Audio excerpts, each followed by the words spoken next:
Thank you so much, Graham. It's definitely going to be an event not to miss. But right now, we step away from the exercise and into the kitchen. Now, in the European restaurant scene, okay, being given a Michelin star is basically the equivalent of an athlete winning gold at the Olympics. So it takes a rock star chef to refuse a Michelin star. And today, we are joined by two such chef stars who famously refused their second Belgian Michelin star in 2001. This is the Boxy twins.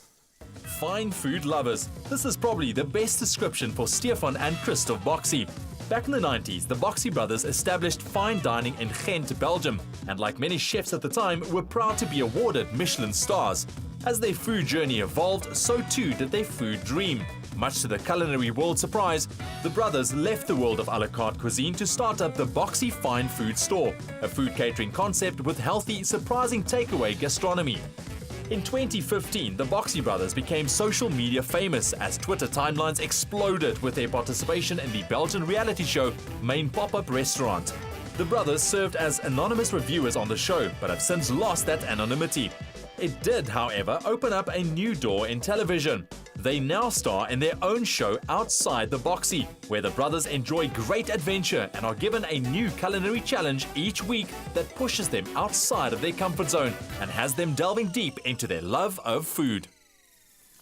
Very, very exciting. And we have the two gentlemen, Christoph and Stefan, right here in our studio this morning alongside our rock star chef, Zola. Yes. Gentlemen, good morning. Good morning. Welcome to South Africa. Welcome to Expresso.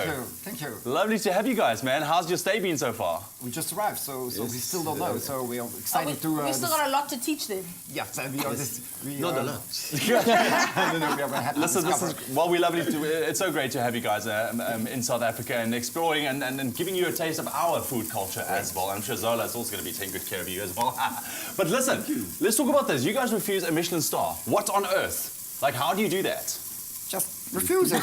That's all. Just say, okay, we're done with it. And so we called them and said, okay, you want to give the second Michelin star? And then we said, okay, we have restaurant, we have catering, and so we have to choose in between.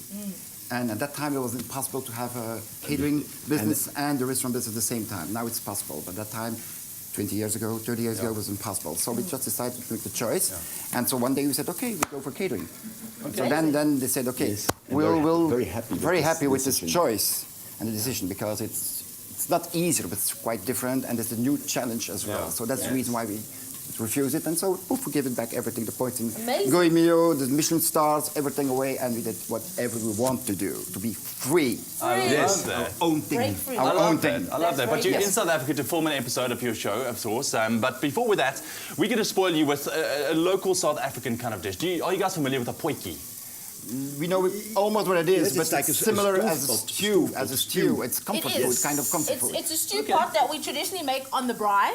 Yeah, which is outside on the coals, you know, barbecue, barbecue.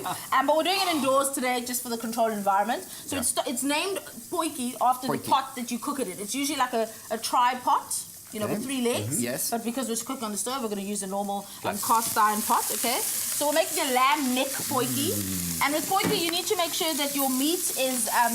you know, the type of meat that needs to cook for a really long time. And it's vigorous heat right now because I want the meat to brown beautifully and, you know, caramelize and form the flavors. And then the rest of our potjie is going to go in. So I'm going to ask you to pass me some of the stuff. So this you're familiar with is onions. Okay? And onions are ever the same, believe me. Onions are more special in South Africa, I must say. And then these are just garlic cloves. You can leave them whole just because it's going to cook for a really long time. And that's how you cook potjie for a really long time, right? That's it, because it's all about the social around the potjie. I mean, that's what it's all about. Yeah. Absolutely. Okay, so this is coriander. This is like our main spice that we use for boerewors. Have you heard of boerewors before? What? Boerewors. Boerewors.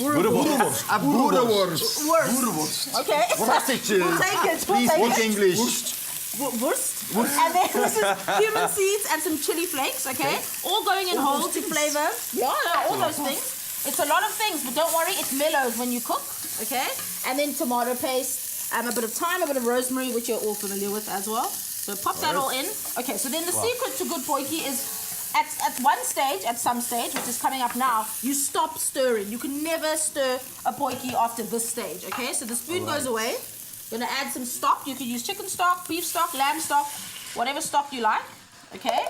And then we're gonna use butternut. Have you ever heard of pampoen cookies, which is something that's very popular in South Africa as well? You can pampoen, yeah. Pampoen, yes. There we go. So we eat that with, this is butternut, with cinnamon sugar. With Zola, just get all the ingredients in there Yes, quickly. yes, yes. If you want to get your hands on the recipe to this lamb neck and butternut potjie, SMS the keyword stew to 33728. That's stew to 33728. We'll show you everything that you need to know. You can log onto our website a little bit later on today as well, because a potjie is really one of those things that you need to nurse. Absolutely. You really need to nurse a potjie. And at this stage, you never stir a potjie. You put the pot on, leave it on the fire. It cooks for about 2 to 3 hours. Yeah? Okay. Never stir it. And that's... And then it looks like this, switcheroo. Once it's cooked, look at that. And then only, doesn't it? And then only once you serve it, we're going to stir it up. So if you pass me the bowl, so I can serve you some, so you can actually taste. That's it. It's not... South African potjie. My God, you're so fast. Christoph, Stefan, lovely to have you guys with us in the studio. They are not done. We're going to be putting them through a bit of a test a little bit later on this morning. See if their taste buds can handle our South African ingredients. I love that. And see if they can guess it right. It's going to be a bit of a game later on. But for our potjie, SMS the keyword stew to 33728. And you could be making this one as well. Perfect kind of winter dish as well. That's an entree.